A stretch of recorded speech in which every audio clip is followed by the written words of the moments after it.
வணக்கம். "குணம் அது கைவிடேல்" அப்படின்னு ஆத்திச்சூடியில ஒரு செய்யுள். அந்த செய்யுளுக்கு ஏத்த மாதிரி ஒரு கதை பார்க்கலாமா? அருண் அப்படின்னு ஒரு சின்ன பையன் இருக்கான். அருண் ரொம்ப அழகா ஓவியம் வரைவாங்க. ஓவியம் வரையறது அப்படின்னா அருணுக்கு ரொம்ப பிடிக்கும். அப்படி இருக்க சமயத்துல அருணோட பள்ளிக்கூடத்துல ஒரு ஓவிய போட்டி ஒண்ணு வைக்கிறாங்க. அருண் கூட மத்த பசங்களும் கலந்துக்கிறாங்க. ஆனா அந்த போட்டி முடிஞ்சதுக்கு அப்புறம் பரிசு அருணுக்கு கிடைக்கல.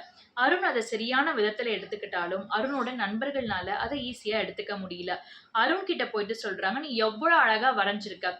நீ ஆசிரியர்கிட்ட போய் நீ கேளு. உனக்கு ஏன் அந்த பரிசு குடுக்காம, அவனுக்கு எப்படி அது குடுப்பாங்க? நீ போய் சண்ட போட்டு அந்த பரிச நீ வாங்கு" அப்படின்னு சொல்றாங்க. ஆனா அருண் ரொம்ப அழகா அவனோட நண்பர்களுக்கு சொல்றாங்க, "இங்க பாருங்க, இதுல கோவப்படுறதுல எதுவுமே கிடையாது. இந்த போட்டியில நான் கலந்திருக்கிறேன். இதுல என்ன மிஸ்டேக் பண்ணியிருக்கேன்? எத நான் இன்னும் பெட்டரா பண்ணலாம்ன்னு ஆசிரியர்கிட்ட தெரிஞ்சுக்கிட்டு, அடுத்த போட்டி வரப்ப நான் இன்னும் நல்லா முயற்சி பண்ணி, என்னோட பெட்டர்மென்ட்ட நான் குடுப்பேன். பெட்டரா பண்ணுவேன்." அந்த பையனும் போட்டியில கலந்திருக்கான். ரொம்ப அழகா பண்ணியிருக்கான். அவன் பெஸ்ட்ன்னு இருந்தனால தான் அவனுக்கு குடுத்திருக்கிறாங்க. அத அப்படி எடுத்துக்கோங்க. இது ஒரு முயற்சி, நான் கத்துக்கிற விதம் தான், லேர்னிங் தான் அப்படின்னு சொல்லி ரொம்ப ஒரு பாசிட்டிவான ஆன்ஸர் அருண் குடுக்குறாங்க.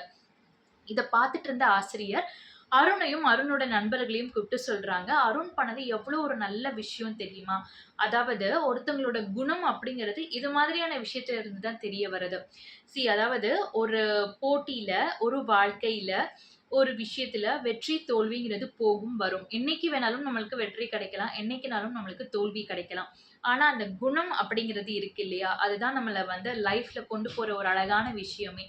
எல்லாருக்குமே ஒரு அழகான குணம் அப்படின்னு இருக்கிறப்போ, அந்த லைஃபோட ப்ராசஸ் ரொம்ப அழகா இருக்கும். குணம் அப்படிங்கிறது ரொம்ப ரொம்ப இம்பார்ட்டன்ட். வெற்றி, தோல்வி போகும், வரும். ஆனா குணம் அப்படிங்கிறது பேஸ்.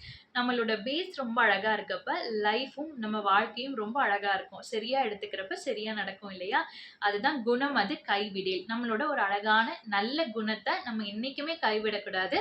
அதே மாதிரி அந்த நல்ல குணம் நம்ம வச்சுக்கணும் அப்படின்னு சொல்றாங்க. இதுதான் "குணம் அது கைவிடேல்." நன்றி.